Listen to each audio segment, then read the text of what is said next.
आदरणीय दर्शकबिन नमस्कार। कार्यक्रम सत्य बहसमा यहाँलाई हार्दिक स्वागत छ। म एगेरा सुमखडा।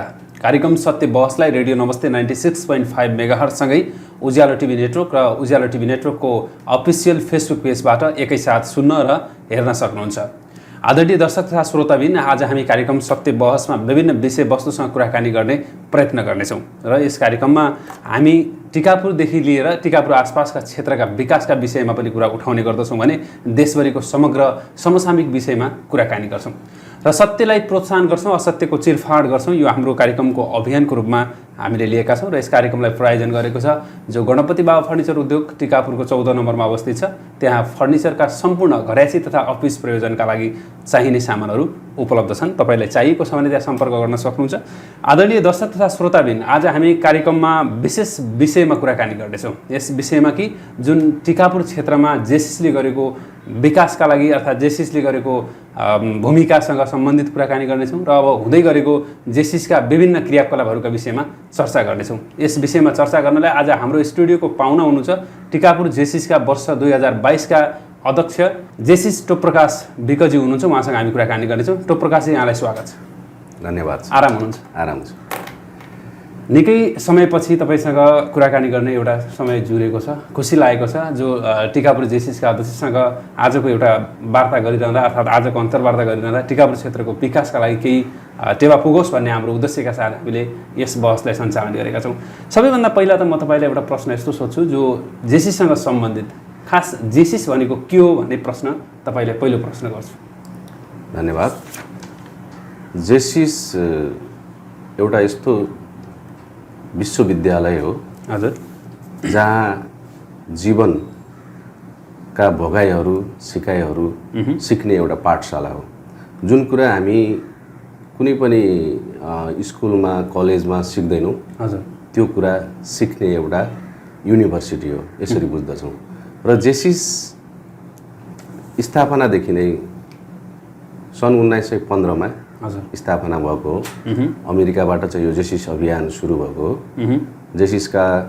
जेसिआई इन्टरनेसनलका संस्थापक हेनरी गिसेस बियरको नेतृत्वमा सन् 1915बाट चाहिँ जेसिस अभियान सुरु भएको हो र अहिले 124 भन्दा बढी देशमा जेसिसका संस्थाहरू छन् र देशमा पनि जस्तै जेसिआई नेपाल एउटा देशको नेसनको संस्था हो र त्यस अन्तर्गत हामी जेसिआई टिकापुर र टिकापुर जस्तै नेपालभरि 174वटा शाखा छन्, त्यसमध्येको एउटा जेसिआई टिकापुर पनि हो। भनेपछि तपाईँले जेसिसको, मैले बिचमा कुराकानी रोकेँ किनभने जेसिसको एउटा विषयवस्तुको कुरा 1915 सालदेखि जो स्थापना भएको छ जेसिस टिकापुरमा पनि जो स्थापना कालदेखि नै अब केही समय जो भनौँ यो टिकापुरमा चाहिँ जेसिसको विषयमा कुराकानी उठिरहँदा अर्थात् टिकापुरका क्षेत्रका आसपासका मान्छेहरूले एउटा कुरा जेसिस भनेको के हो भने एउटा प्रश्न जस्तो एउटा प्रश्न के खडा हुन्छ भने यसो सुन्दाखेरि, झट्ट सुन्दाखेरि जेसिसलाई चाहिँ एउटा धार्मिक कुनै संस्था हो कि अर्थात् धार्मिक प्रचारको एउटा माध्यम हो कि भन्ने लिएको छ। यसलाई कसरी लिन सकिन्छ?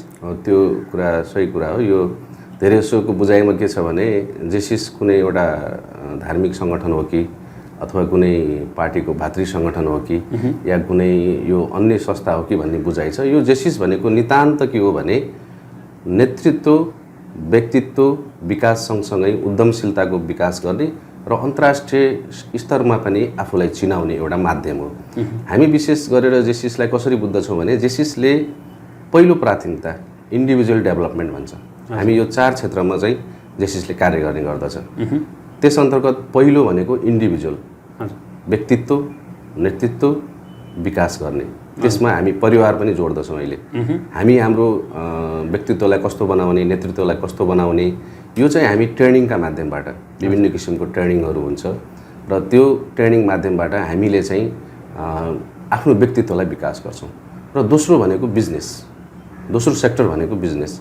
हामी बिजनेसमा कसरी अगाडि बढ्न सक्छौँ, विभिन्न तालिमका माध्यमबाट बिजनेस कसरी गर्नुपर्छ र त्यो बिजनेस डेभलपमेन्ट, उद्यमशीलताको विकास पनि हामी जेसिसबाट सिक्दछौँ। यो दोस्रो हो। र तेस्रो भनेको कम्युनिटी। हामी जब नेतृत्व र व्यक्तित्व विकास गर्दै गर्दा र बिजनेस सेक्टरमा हामी चाहिँ प्रोग्रेसिभ हुँदै गर्दा हामीले कम्युनिटीमा पनि केही काम गर्नुपर्छ, हामी समाजका लागि पनि केही उत्तरदायित्व भूमिका निर्वाह गर्नुपर्छ भनेर हामीले चाहिँ तेस्रो यसको विधा रहेको छ हामी कम्युनिटीमा जान्छौँ र कम्युनिटीमा विभिन्न कार्यक्रमहरू गरेर के गर्न सकिन्छ त कम्युनिटीको लागि थोरै भए पनि हामी सामूहिक रूपमा चाहिँ हामी चाहिँ हाम्रो उपस्थिति देखाउँछौँ र त्यो हाम्रो सिकाइको पाटो पनि हो। र अर्को चौथो रहेको छ इन्टरनेसनल। यो जेसिसको 4वटा विधामध्ये इन्डिभिजुअल, बिजनेस, कम्युनिटी र इन्टरनेसनल मध्ये अन्तिम 4औं नम्बरमा रहेको छ इन्टरनेसनल। हामी इन्टरनेसनल समन्वय गर्छौँ। हामी जस्तै जेसिआई टिकापुरले कुनै एउटा विदेशको कुनै जस्तै मानौँ हामीले विगतमा चाहिँ हामीले इन्डोनेसियाको ओलङ्गापो भन्ने एउटा जेसिआई ओलङ्गापोसँग हामीले टाइअप गरेका थियौँ।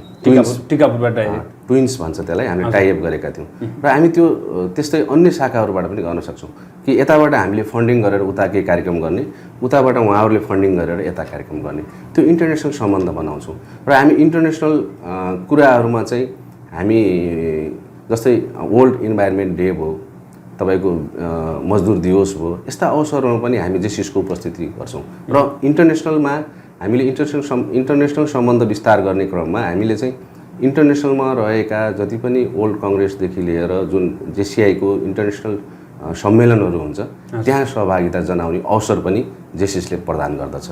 र जेसिसलाई बुझ्नुपर्दा जेसिआईको मिसन छ to provide development opportunity that empower young people to create positive change.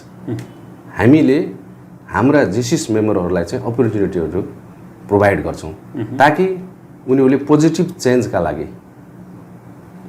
चेन्जका लागि समाजमा चाहिँ सकारात्मक परिवर्तन गरोस्। भने चाहिँ मैले यहाँनिर तपाईँको अलिकति युवाको कुराहरू आइरहेको छ। यो 18 वर्षदेखि 40 वर्षभित्रका युवाहरूले चाहिँ यो संस्थामा लाग्नुपर्ने अर्थात् यो संस्थाका लागि फिट हुन्छन्। यो खास यो उमेर समूहलाई क्रिएट गर्नको लागि यस्तो क्रिएट गर्नुको कारणको पछाडिको रहस्य के होला? यो नितान्त जेसिस भनेको युवाहरूको संस्था हो र हामीले चाहिँ हाम्रो मिसनमै भनेको छ चाहिँ हामी यङ एक्टिभ सिटिजन भन्छौँ र यङ भनेको 18 देखि नै 40 वर्षको उमेर समूहको नै हो। र युवाहरूका लागि युवाहरूले जब 18 वर्षसम्ममा हाम्रो यता त हुँदैन, अब प्राय के हुन्छ भने 18 वर्षमा कलेज पनि सकेको अवस्था हुन्छ र युवाले त्यति बेला केही सिक्न चाहन्छ जो समाजका लागि, जुन कुराहरू हामी पढाइमा सिक्दैनौँ, बाहिर सिक्दैनौँ, र यो बाह्य ज्ञानहरू सिक्नका लागि यो समय उपयुक्त हुनाले चाहिँ यो 18 वर्षदेखि 40 वर्षको युवा समूहलाई नै यसले निश्चित टार्गेट गर्छ। र यसमा के छ भने हामीले त्योभन्दा 13 वर्षदेखि 18 वर्षसम्मको युवा समूहहरूको लागि पनि जेसिसले कार्य गरिरहेको छ। जेसिसले त्यो युवा समूहहरूको लागि के छ भने जुनियर जेसिस, अहिले जुनियर जेसिसको अवधारणामा टिकापुरमा यो स्थापना हुन्छ। टिकापुरमा गत भर्खरै मात्रै हाम्रो यो टिकापुर जेसिसको 25औं स्थापना दिवस पनि हो र हामी 25 वर्षमा प्रवेश छौँ यो वर्ष। र यही स्थापना दिवसको अवसरमा हामीले जुनियर जेसिस घोषणा गरेका छौँ र अबको केही दिनमा चाहिँ तदर्थ समिति पनि गठन हुन्छ र हामीले चाहिँ अब कम्तीमा पनि युवाहरूलाई चाहिँ अब 13 वर्षबाट नै जुनियर जेसिसबाट नै हामीले चाहिँ नेतृत्व र व्यक्तित्व विकास सँगसँगै उद्यमशीलताको विकासमा चाहिँ हामी लैजानुपर्छ र जेसिस अभियानमा चाहिँ लग्नुपर्छ भन्ने उद्देश्यका साथ यो वर्षदेखि चाहिँ हामीले जुनियर जेसिसको स्थापना गरेका छौँ। अब टिकापुर जेसिसको बारेमा अलिकति म तपाईँबाट बढाउन चाहन्छु। जो टिकापुर जेसिस स्थापना भइसके पछाडि अहिलेसम्मको पेरोफेरोमा हेर्ने भने टिकापुर जेसिस भनेको वास्तवमा के हो त, यसको वर्णन गरिदिनुहोस्। अब जेसिसको बारेमा त मैले यहाँ वर्णन गरिसकेँ। अब टिकापुर जेसिस विगत 25 वर्ष यतादेखि चाहिँ निरन्तर रूपमा चाहिँ टिकापुरमा चाहिँ काम गर्दै आइरहेको छ र स्थापनामा हाम्रो संस्थापक अध्यक्ष जेसी प्राध्यापक डाक्टर हाम्रो जगतबहादुर सिंह रावलज्यू हुनुहुन्थ्यो। उहाँको नेतृत्वबाट 1997 मा चाहिँ यो स्थापना भएको र विभिन्न कालखण्डमा विभिन्न अध्यक्षज्यूहरूले चाहिँ सक्षम नेतृत्व प्रदान गर्दै अहिले यहाँसम्म आइपुग्दा म 25औं अध्यक्षको रूपमा चाहिँ यहाँ प्रस्तुत छु र यो टिकापुर जेसिसले चाहिँ हामी विभिन्न कालखण्डमा हामीले यहाँ पर्यावरण जोगाउन, वृक्षारोपणदेखि लिएर यहाँको पर्यटकीय सम्भावना उजागर गर्ने हिसाबले यहाँको डल्फिन क्षेत्रको बारेमा उजागर गर्ने कुराहरूदेखि लिएर टिकापुर पार्कको बारेमा वर्णन गर्नेदेखि लिएर हामीले समाजमा चाहिँ रहेका बालबालिकाहरूका लागि छात्रवृत्ति होस् अथवा असहाय गरिबका लागि स्वास्थ्य शिविर होस् हजुर हैन, यस्ता खाले विभिन्न कार्यक्रमहरू गरेर चाहिँ हामीले चाहिँ टिकापुर जेसिसले चाहिँ उपस्थिति जनाइरहेका छौँ। र यो वर्ष टिकापुर जेसिसले चाहिँ एउटा सौभाग्य भनौँ, जुन नेपाल जेसिसको राष्ट्रिय कार्यक्रम क्षेत्र घ सम्मेलन गर्ने आयोजना गर्ने चाहिँ अवसर पाएको छ। र यो वर्ष पक्कै पनि टिकापुर जेसिसले चाहिँ टिकापुर चिनाउन सफल हुनेछ भन्ने हामीले भनेपछि तपाईँले क्षेत्र घ सम्मेलनको विषयमा कुराकानी गर्नुभयो। यो क्षेत्र घ भनेको के हो र क्षेत्र घले टिकापुर क्षेत्रलाई के फरक पार्छ, अर्थात् टिकापुर क्षेत्रको विकासका लागि के गर्न सक्छ? क्षेत्र घ भनेको तपाईँको नेपाल जेसिसलाई 4वटा क्षेत्रमा बाँडिएको छ। क्षेत्र क, ख, ग, घ। र त्यस अन्तर्गत नेपाल जेसिसको 174वटा शाखालाई 4वटा क्षेत्रमा बाँडेर क्षेत्र घमा चाहिँ हाम्रो 55वटा शाखा पर्छ। 55वटा शाखा कहाँदेखि पर्छ भने पूर्वको नवलपरासीदेखि लिएर पश्चिम महाकालीसम्मका हाम्रा 55वटा शाखा क्षेत्र घ अन्तर्गत पर्दछन्। र त्यो क्षेत्र घका शाखाहरूको यो सम्मेलन हो जुन टिकापुर जेसिसले यस वर्ष गर्ने अवसर पाएको छ। र यो सम्मेलन ल्याउनका निमित्त हामीले बिडिङ प्रक्रियाबाट ल्याउनुपर्छ। हामी गर्छौँ भनेर यो प्रोग्राम आउँदैन र हामी प्रत्येक वर्ष यो प्रोग्राम गर्छौँ भनेर पनि आउँदैन। यो प्रोग्राम चाहिँ हामीले चाहिँ हाम्रो टिकापुरमा चाहिँ हुनुपर्छ है। पछिल्लो समय टिकापुरको अवस्था र टिकापुरको जुन एक किसिमको हल्ला हैन, जुन कुराहरू छ त्यो कुरालाई चिर्नका निमित्त हामीले चाहिँ कम्तीमा पनि राष्ट्रिय स्तरको प्रोग्राम जेसिसले चाहिँ यो हामीलाई दिनुपर्छ, ताकि हामी टिकापुर वास्तवमा के हो त टिकापुर चिनाउनका लागि चाहिँ हामीले चाहिँ यो सम्मेलन गर्न गइरहेका छौँ। र यो सम्मेलनका बारेमा भन्नुपर्दा 2 दिने बसाइसहितको पूर्वको नवलपरासीदेखि पश्चिमको महाकालीसम्मका 1000भन्दा बढी युवाहरूको सम्मेलन हो।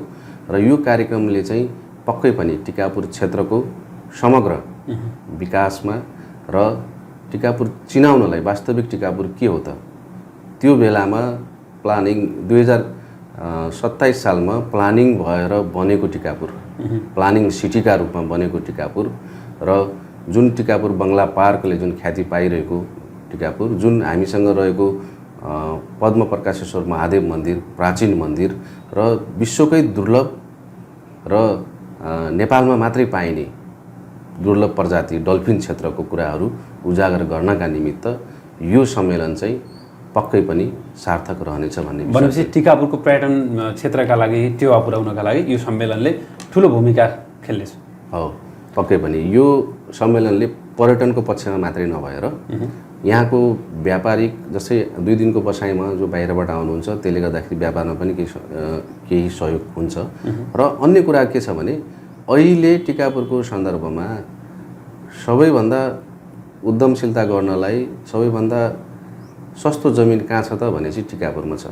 अब हामी कहाँ आउने जो पाहुनाहरू हुनुहुन्छ पूर्वदेखि पश्चिमसम्मका, उहाँहरूको चाहिँ कम्तीमा पनि मलाई लाग्छ धेरै यसो व्यापारी व्यवसाय साथीहरू हुनुहुन्छ, केही अन्य सेक्टरका साथीहरू हुनुहुन्छ, उहाँहरूलाई पनि हामी व्यापारिक प्रवर्धन गर्नका लागि ल टिकापुरमा के गर्नुपर्छ है, आउनुहोस् साथीहरू। र टिकापुर राम्रो र सम्भावना बोकेको सहर हो, यहाँ आउनुहोस् र यहाँ व्यवसाय गर्नुहोस् भन्नका लागि पनि हामी उत्प्रेरित गर्न सक्छौँ। अब मैले यहाँनिर एउटा प्रसङ्ग अलिकति फरक, विषयभन्दा अलिकति फरक भनौँ या विषयसँगै सम्बन्धित एउटा प्रश्न छ।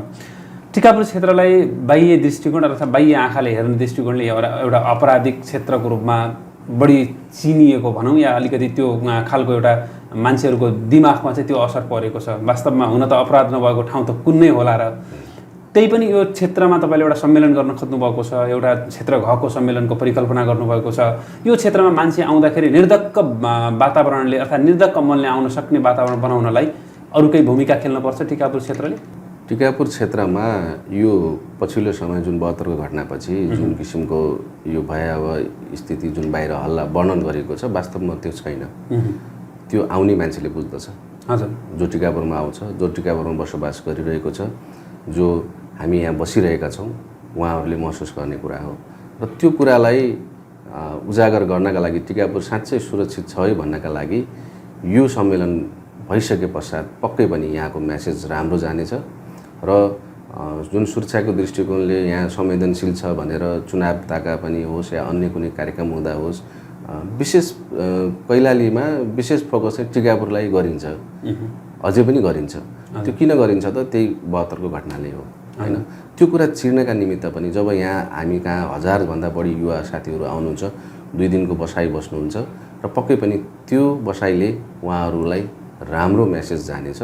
र समग्रमा म के भन्न चाहन्छु भने यो कार्यक्रम नेपाल जेसिसको आयोजना टिकापुर जेसिसको आतिथ्यतामा हुने भए तापनि यो कार्यक्रम हामी समग्र टिकापुरवासीको हो र यो कार्यक्रम समग्र टिकापुरवासीले चाहिँ यो मेरो कार्यक्रम हो, यो हाम्रो कार्यक्रम हो, यो कार्यक्रमलाई भव्य र सफल पार्नुपर्छ भन्ने बुझिदिनुहुन्छ भन्ने मैले विश्वास लिएको छु र यो कार्यक्रम सफल पार्नमा समग्र टिकापुरवासीले चाहिँ आफ्नो क्षेत्रबाट चाहिँ सहयोग गर्नुहुनेछ भन्ने मैले विश्वास लिएको छु। भनेपछि बाह्य आँखाले र बाह्य कानले सुनेको टिकापुरभन्दा अलिक फरक टिकापुर छ भनेर देखाउनका लागि पनि यो सम्मेलन आवश्यक छ। हो, पक्कै पनि जुन भनाइ छ नि सुनेको भन्दा प्रत्यक्ष आँखाले देखेको कुरामा चाहिँ विश्वास हुन्छ।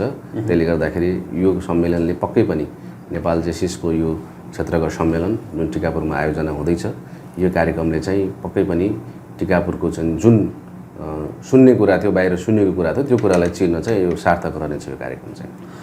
अब हामी कार्यक्रमको लगभग अन्त्यमा पनि आइसकेका छौँ। अब मैले एउटा चाहिँ काल्पनिक सेगमेन्टको कुराहरू गर्छौँ हामी। तपाईँले चाहिँ अहिले म युवाको एउटा नेतृत्व गरेर युवा तथा खेलकुद मन्त्रालयको एउटा जिम्मा पाइदिएको भए अर्थात् युवा तथा खेलकुद मन्त्री भइदिएको भए तपाईँले यो क्षेत्र र नेपालको समग्र विकासका लागि के गर्न सक्नुहुन्थ्यो भन्ने म एउटा काल्पनिक प्रश्न गर्छु।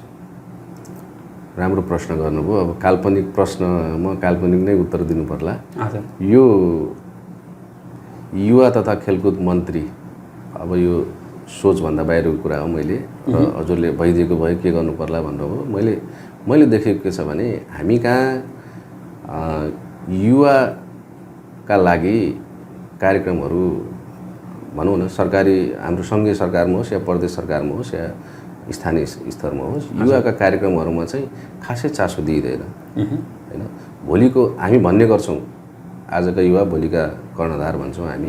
युवालाई चाहिँ हामी देशका कर्णधारका रूपमा लिन्छौँ र युवाका गतिविधिहरूमा हामी पटक्कै कुनै पनि हामी चासो चाहिँ देखिँदैन।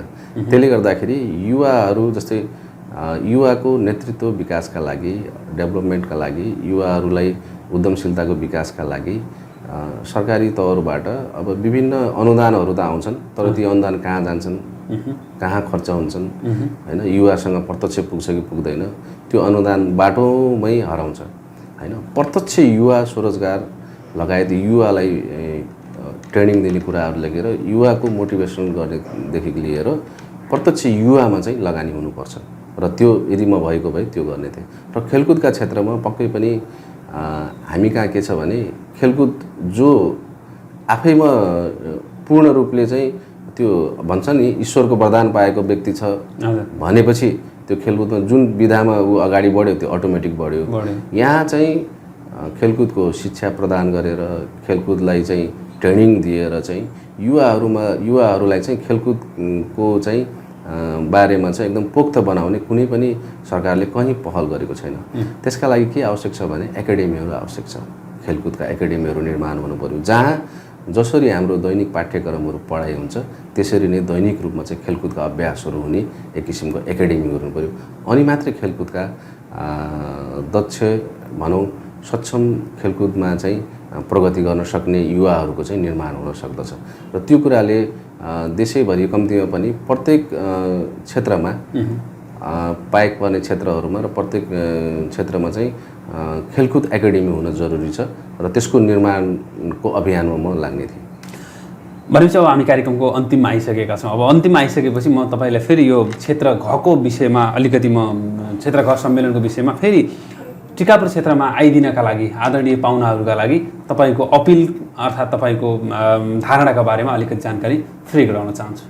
धन्यवाद। नेपाल जेसिसको आयोजना टिकापुर जेसिसको आतिथ्यतामा हुन गइरहेको क्षेत्रगत सम्मेलनमा यहाँहरू सम्पूर्ण पूर्व मेचीदेखि पश्चिम महाकालीसम्मका जेसिस मनहरूलाई टिकापुर जेसिस स्वागत गर्न तयार छ र यहाँहरूको आतिथ्यताका लागि अहिले हामी क्षेत्रगत सम्मेलनको तयारीको विभिन्न चरणहरूमा छौँ र यहाँहरू सम्पूर्णलाई टिकापुरमा हार्दिक स्वागत गर्दछु।